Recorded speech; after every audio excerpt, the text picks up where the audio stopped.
तो हेलो बच्चों, नमस्कार। आई होप सब कुछ बढ़िया चल रहा होगा।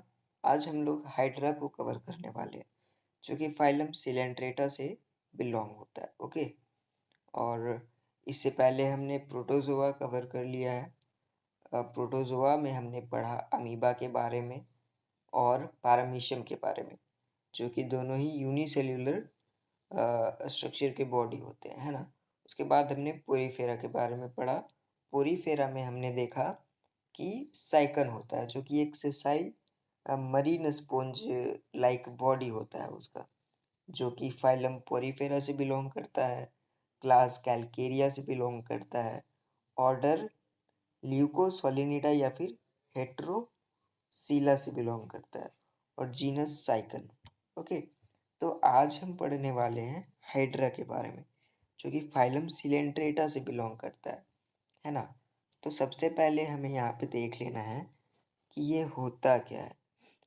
इससे पहले हम यहाँ पे एग्ज़ाम में क्या लिखेंगे, तो एग्ज़ाम में हम लिखेंगे सबसे पहले इसका एम, कि एम क्या होता है। तो क्या होता है एम, आपके सिलेबस के अनुसार के कारण आप अपना एम लिखिएगा, और या तो इस तरीके से लिख सकते हैं आप, to study the to study the museum specimen Coelenterata, और ब्रैकेट में हाइड्रा लिख दीजिएगा कि सिलेंट्रेटा में हम जो स्पीसीज हाइड्रा है उसके बारे में पढ़ने जा रहे हैं। ओके। सो ये एक तरीके का म्यूजियम स्पेसिमेन होता है। ओके, ये बात बिल्कुल ध्यान में रखिएगा। उसके बाद फिर आपको क्या लिखना है, क्लासिफिकेशन के बारे में लिखना है। इसके क्लासिफिकेशन, पहले हमने एम लिखा, उसके बाद दूसरा हमने क्लासिफिकेशन लिखा। क्लासिफिकेशन में मैंने आपको क्या बताया था कि हमें पी सी ओ जी एक न्यूमेरिक्स है, उससे याद रखना है। तो पी से फाइलम, सी से क्लास, ओ से ऑर्डर, जी से genus. Okay, so P for phylum, it means it belongs to the phylum Cnidaria. Okay, यहाँ पे सी साइलेंट है, so we have to pronunciate like Nidaria, not Cnidaria. Okay, it is the pronunciation of this phylum is Nidaria, and Nidaria. Okay, it means phylum. It can be also said as Coelenterata. So okay, phylum belongs to Nidaria or Coelenterata, and the class is Hydrozoa. Order is Anthothecata. Okay, this is called Anthothecata. और अगर आप pronunciate करने के काबिल नहीं है Anthothecata, so you can write this Hydroida, okay, in your copy examination. So at the last we have genus Hydra, और Hydra को अंडरलाइन करना बहुत ही जरूरी है। सो हमने सबसे पहले क्या देखा कि हमें एम लिखना है, कि एम हम किस बारे में लिख रहे हैं, एंड देन क्लासिफिकेशन। उसके बाद फिर मैंने आपको बताया था कि तीसरे पॉइंट पे हमें लिखना है हैबिट एंड हैबिटाट के बारे में। So here hydra is a solitary fresh water animal that lives attached to submerged plants or stones in clean, well oxygenated ponds and streams, and it is feeds on small organisms using its tentacles. So आगे जब हम देखेंगे इसके diagram को, तो हमें वहाँ पे पता चलेगा कि ये अपने सर्वाइवल के लिए कैसे फूड कैप्चर करते हैं। उन्हें इमोबिलाइज कर करके टेंटिकल से उसको कैप्चर करते हैं अपने प्रे को, और सर्वाइवल के तौर पे ये अपना जीवन यापन करते हैं। ठीक है। तो यहाँ पे अगर देखा जाए तो hydra is a solitary fresh water animal है। इसका कहने का अर्थ ये है कि सॉलिटरी का मतलब ये होता है कि जो कि अकेले रहता हो, means lives alone. Okay, where in fresh water.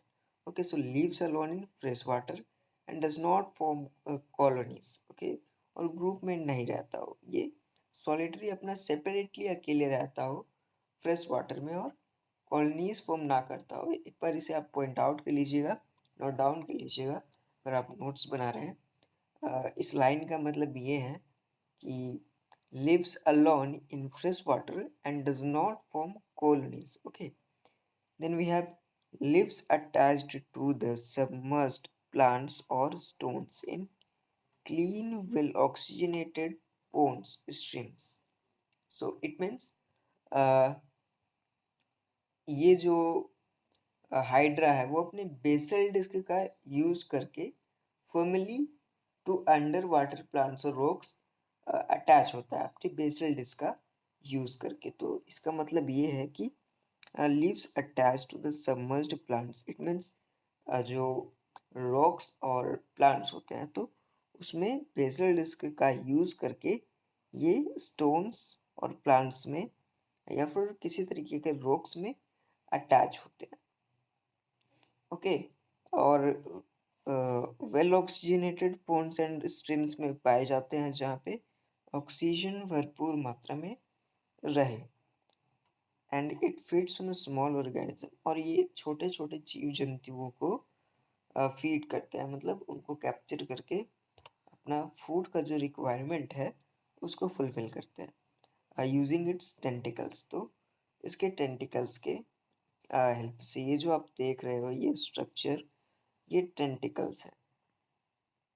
और अगर डिस्ट्रीब्यूशन में देखा जाए तो ये कहाँ कहाँ पाए जाएंगे, तो India, United States and Europe जैसे देशों में पाए जाते हैं।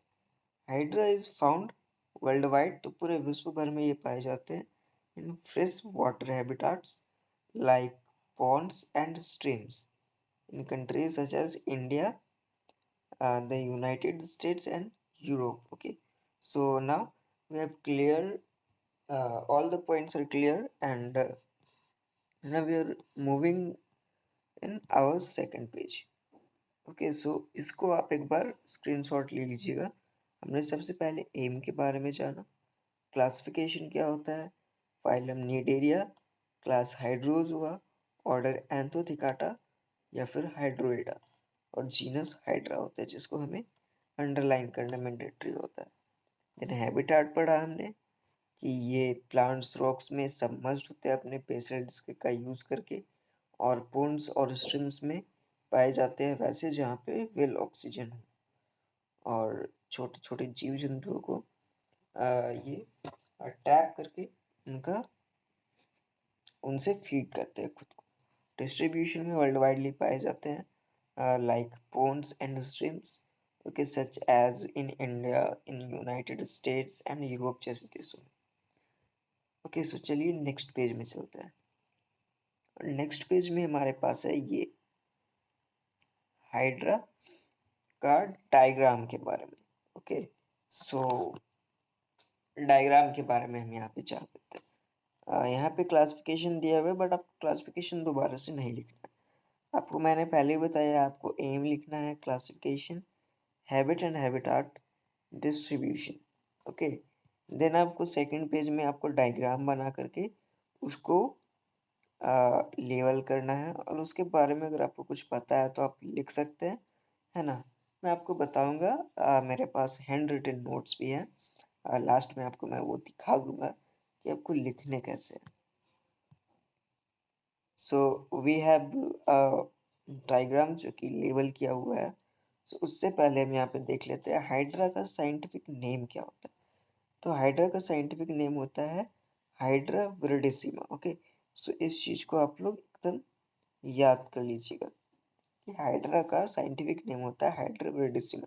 अगर क्वेश्चन में नहीं भी पूछा जा रहा है, लेकिन अगर आप ये लिखते हो और एग्जामिनर अगर ये देखता है तो इन सब छोटी छोटी पॉइंट्स पे वो आपको मार्क्स दे सकता है। Okay, so hydra is a simple soft body fresh water animal belonging to the phylum Cnidaria, ये हमने पढ़ लिया। Then we have a body, simple soft body, जहाँ पे हमें टेंटिकल्स देखने को मिल रहे हैं, जिसका काम क्या है कि arms bearing stinging cells to capture prey. It means ये करते क्या है, ये कैप्चर को मतलब प्रे को कैप्चर करते हैं, मीन्स फूड पार्टिकल्स या फिर जो भी स्मॉल इंसेक्ट्स ऑर्गेनिजम्स होते हैं वाटर में, तो उनको कैप्चर करता है।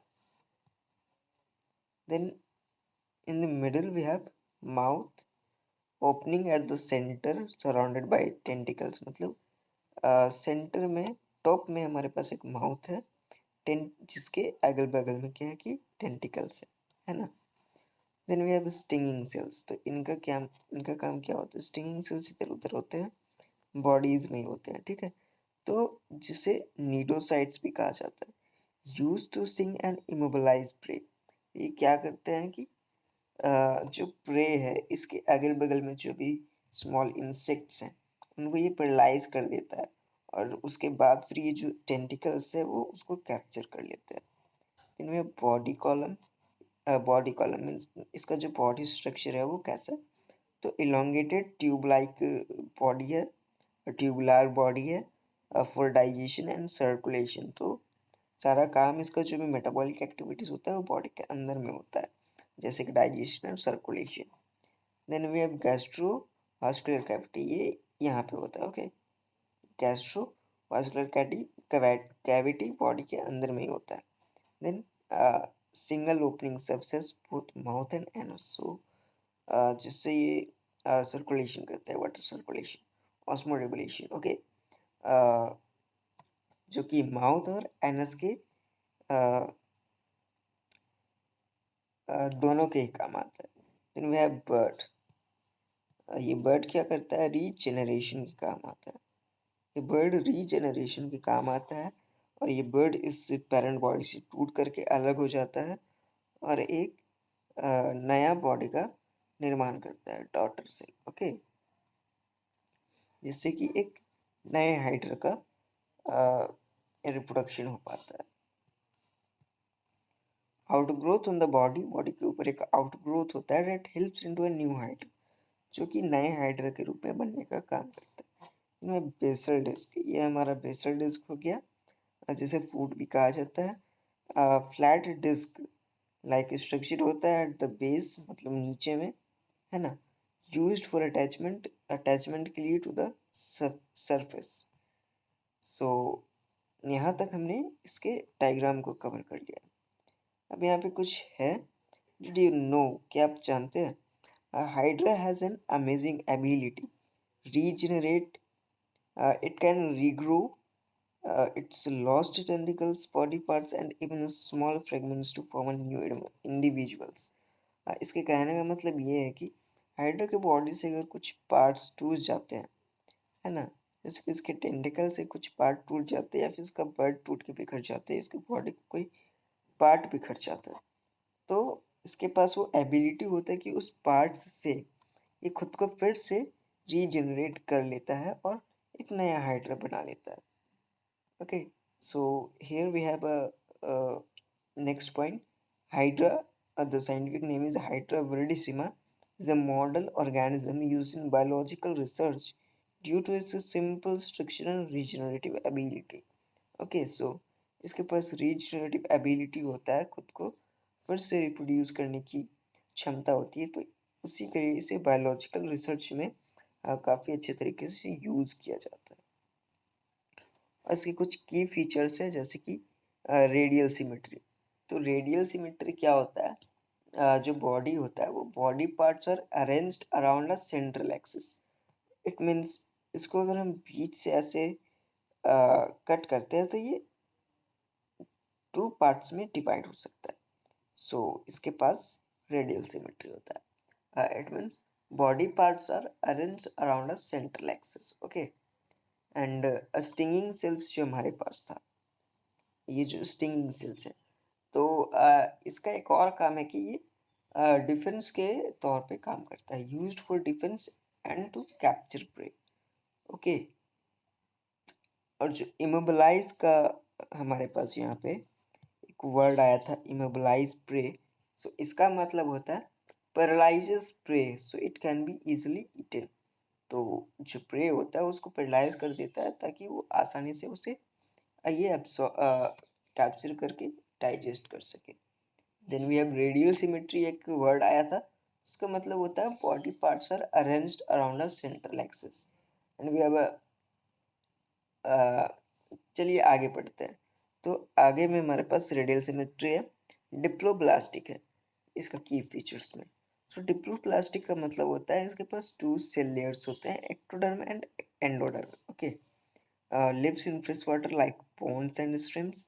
ये कार्निवोरस होते हैं, मीन्स जो लिविंग ऑर्गेनिज्म होते हैं, स्मॉल इंसेक्ट्स, उनको कैप्चर करके अपनी टेंटिकल्स का यूज करके उनको उनसे फीड करते हैं। देन इसके पास रीजनरेशन का पावर होता है, can regrow lost body part से भी रीग्रो हो सकते हैं। So we also cover habit and habitat, but in for revision, in case of revision, uh, we have to uh, तो चलिए इसे हम पढ़ लेते हैं। Hydra lives in clean fresh water habitats such as ponds, streams and ditches. Okay, so found worldwide like India, United States and Europe. Okay, so इस page में हमारा इतना ही था। आप चाहे तो इसको इसका स्क्रीनशॉट ले सकते हैं। यहाँ पे भी एक पॉइंट्स लिखा हुआ है, उसको भी आप पढ़ लीजिए। न्यूरोसाइट्स के बारे में बताया गया और डिप्लोब्लास्टिक के बारे में।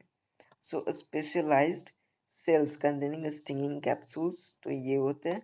और हैविंग टू चैमले सेक्टोडर्म एंड एंडोडर्म्स, तो ये होते हैं जो कि हमने पहले ही पढ़ चुका है ना। तो इसका स्क्रीनशॉट ले लीजिए और चलिए आगे बढ़ते हैं। आगे में है हमारे पास इसके कमेंट्स और आइडेंटिफिकेशन के बारे में। बाकी आपको हर जगह ये बनाने की ज़रूरत नहीं है। ओके, आपको क्या करना है, चलिए मैं आपको बता देता हूँ। सबसे पहले आपको एम लिखना है, देन क्लासिफिकेशन लिखना है, उसके बाद हैबिट एंड हैबिटाट लिखना है, उसके बाद फिर आपको नेक्स्ट पेज में डायग्राम ड्रॉ करना है। ओके, एंड देन फिर लास्ट जो थर्ड पेज है, या फिर आपके हिसाब से जो भी पेज है, तो वहाँ पे आपको कमेंट्स के बारे में लिखना है और आइडेंटिफिकेशन के बारे में लिखना है। ओके, तो बस आपको इतना ही करना। और जो डायग्राम है उसके नीचे में फिगर लिख करके मेंशन कर देना है कि ये किस चीज़ का फिगर है ना। और अगर जीनस नेम लिखते हो आप कहीं पे भी, तो उसको अंडरलाइन करना बहुत ज़रूरी है। ओके, सो चलिए आप यहाँ पे हाइड्रा के बारे में कुछ इसके कमेंट्स और आइडेंटिफिकेशन के बारे में जान लेते हैं। So hydra is a simple multicellular fresh water organism that shows tissue level organisation. Okay, so ये एक मल्टी सेल्यूलर ऑर्गेनिज्म है। जैसे हमारा पॉरीफेरा में साइकन एक मल्टी सेल्यूलर ऑर्गेनिज्म था, उस तरीके से ये भी एक मल्टी सेल्यूलर और सिंपल मल्टी सेल्यूलर ऑर्गेनिज्म है जो कि फ्रेश वाटर में पाया जाता है, जहाँ पे ऑक्सीजन काफ़ी अच्छी मात्रा में हो। दैट शोज, जो कि टिश्यू लेवल ऑर्गेनाइजेशन दिखाता है, मतलब इसमें टिश्यू लेवल ऑर्गेनाइजेशन होता है। इट मीन्स सेल्स का ग्रुप जो होता है वो टिश्यू बनाता है, तो इसमें टिश्यू लेवल ऑर्गेनाइजेशन देखने को मिलता है। तो body cells are organized into simple tissues. Okay, so third point is it has remarkable ability of regeneration, ये हमने पढ़ चुका है। allowing it form to a complete body when form a small fragment, so body का कोई small fragment भी अगर है तो उससे भी ये regenerate कर सकते हैं खुद को। then we have identification. In identification, the specimen shows a cylindrical tubular body with a mouth. Okay, so tube like body होता है, ट्यूब लाइक पतला बॉडी होता है विथ माउथ। ओके, सो यहाँ पे माउथ होता है और यहाँ पे टेंटिकल्स होते हैं जो कि इस माउथ को कवर किए हुए रहते हैं, और यहाँ पे बर्ड्स होता है। Okay, the tentacles bear specialised stinging cells. तो मैंने आपको बताया स्टिंगिंग सेल्स क्या होते हैं। ये डिफेंस के तौर पे काम होते हैं और जो कैप्चर करते हैं, प्रे को कैप्चर करते हैं, उनको इमोबलाइज करके, पैरालाइज करके, ताकि अच्छे से उसको ईट किया जा सके। Which are use for capturing prey. The body is soft, और इसके जो बॉडी होते हैं वो सॉफ्ट होते हैं, अनसेगमेंटेड होता है। इट मीन्स बॉडी जो वो body is not divided into segments and shows radial symmetry. Radial symmetry मैंने बता चुका है क्या होता है। Body parts are arranged around a central axis. And we have fourth point and the last point is it is a freshwater organism. Okay, usually found attached to submerged objects like rocks, plants, stones. Okay, सो ये भी हमने cover कर लिया। एक बार आप अच्छे से देख लीजिएगा ये। और कुछ नोट्स है। Hydroponic plant is simple but highly efficient for survival in freshwater habitats. Okay. Then did you know Hydra can regenerate its entire body from a tiny fragment? Amazing, right? Okay, so ये भी हमने cover कर लिया। Then we have key takeaway. Hydra is a soft body freshwater organism with tentacles. हमें पता है ये बात। Peering stinging cells ये भी पता है। Shows radial symmetry and has incredible power of regeneration ये भी हमें पता है। Real diagram तो ओके, बस हमें इतनी सारी चीज़ें ध्यान में रखनी है। सबसे पहले कि aim, then classification, then habit and habitat, then distribution, then diagram बना करके उसको लेबल करना है। एक्सप्लेन कर सकते हो तो करना, नहीं तो छोड़ सकते। Then comments and then identification. Okay, अब चलिए मैं आपको हैंड रिटन नोट्स के बारे में बता देता हूँ कि वो आपको अपने प्रैक्टिकल कॉपी में कैसे लिखना है। सबसे पहले ऊपर एक्सपेरिमेंट नंबर लिखना है, जो भी एक्सपेरिमेंट नंबर होगा आपका। देन एम लिखना है, then classification. Okay, so classification क्या था? फाइलम में निडेरिया या coelenterata, class hydrozoa, order anthoathecata and hydroida, genus hydra. जो कि यहाँ पे आप देख सकते हैं मैंने इसको अंडरलाइन भी किया है ना? आप देख सकते हैं मैंने इसको अंडरलाइन किया।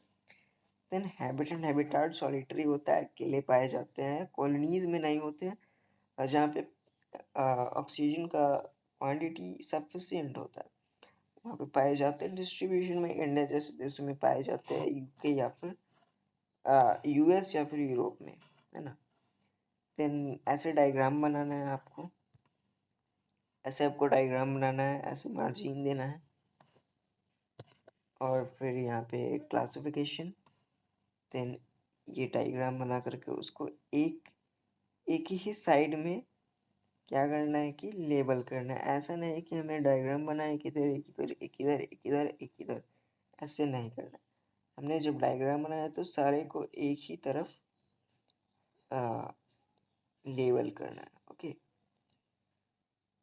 और फिर हमें यहाँ पे नीचे में फिगर लिख देना है और ऐसे करके हाइड्रा हाइड्रा वर्डेसिमा लिख देना है। ओके, देन फिर कमेंट्स पे आ जाते हैं और आइडेंटिफिकेशन। कमेंट्स लिख करके आइडेंटिफिकेशन लिखना है पॉइंट वाइज। अगर आपके पास कंटेंट ज़्यादा है, मैंने पहले भी बताया, कंटेंट अगर ज़्यादा है तो उसको पॉइंट वाइज में लिखिए। ऐसे में एग्जामिनर आपको सही मार्क्स देगा। ओके, सो वीडियो पसंद आया होगा तो लाइक कीजिएगा और बताइएगा कि अगला वीडियो किसके ऊपर आना चाहिए। और चलिए इसका स्क्रीनशॉट ले लीजिए एक बार। अगर आपको चाहिए होगा इसका पीडीएफ तो कमेंट ज़रूर कीजिएगा कि पीडीएफ चाहिए। मैं वो जो गूगल पीडीएफ का लिंक होता है वो मैं डिस्क्रिप्शन में अवेलेबल करवा दूंगा, क्योंकि ऐसे भी मेरे पास सारे पीडीएफ पड़े हुए होते हैं। तो अगर आपको चाहिए होगा तो वो आप कमेंट करके मुझे बता सकते हैं और वीडियो को ज़रूर लाइक कीजिएगा। काफ़ी मेहनत लगता है ऐसे पीडीएफ को क्रिएट करने में। तो इसका स्क्रीनशॉट ले लीजिएगा आप, देन इसका स्क्रीनशॉट ले लीजिएगा, then take a screenshot of this picture, also this and this. Okay, so thank you everyone.